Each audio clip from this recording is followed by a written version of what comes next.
ఈ రెండిటి కంటే తక్కువ కాస్ట్ సీ ట్రాన్స్పోర్టేషన్.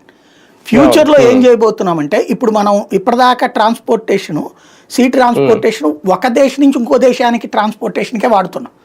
ఇప్పుడు అట్లా కాదు, గుజరాత్లో నుంచి విశాఖపట్నానికి పై షిప్లో తెచ్చేస్తారు. అట్లాగే ఉత్తరప్రదేశ్ నుంచి బై షిప్లో తెచ్చేస్తారు. సముద్ర తీర ప్రాంతం ఎక్కడ ఉందో అవన్నీ షిప్ ట్రాన్స్పోర్టేషన్కే కాన్సన్ట్రేట్ చేస్తున్నారు.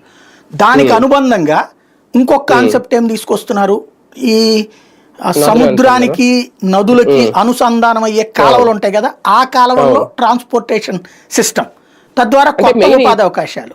మెయిన్ ఇదే పెద్ద సమస్య అవుతుందేమో సార్.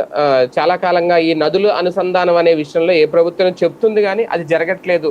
ఇప్పుడైనా త్వరగా సాధ్యం అవుద్దా లేదా? అంటే ఇది నదుల అనుసంధానం ఇష్యూ కాదు, ఇది అది వేరే ప్రాజెక్టు. నదుల అనుసంధానం అనేది కావాలని రాష్ట్రాలు ఆపుతున్నాయి. దానికి రీజన్ ఏంటి అంటే మనకి ఇప్పుడు ఫర్ ఎగ్జాంపుల్ గోదావరి నీళ్ళు మనం వాడుకోవాలనుకుంటున్నాం, వృధాగా ఉన్న నీళ్ళని వాడుకోవాలనుకుంటాం. ఇప్పుడు మనం దానికి ఒప్పేసుకున్నాం అనుకోండి, ఇప్పుడు బనకచెర్ల అనేది అదే నదుల అనుసంధాన ప్రాజెక్ట్. ఒప్పేసుకుంటే ఏమైపోతుంది, దాని మీద హక్కు మనం కాదు కేంద్ర ప్రభుత్వం చేతికి జుట్టిచ్చేసినట్టు అవుతుంది. ఇప్పుడు కృష్ణా బోర్డు గోదావరి బోర్డు పెట్టాక ఏమవుతుంది, హక్కు వాళ్ళ చేతికి వెళ్ళిపోవాలా ఇప్పటికే.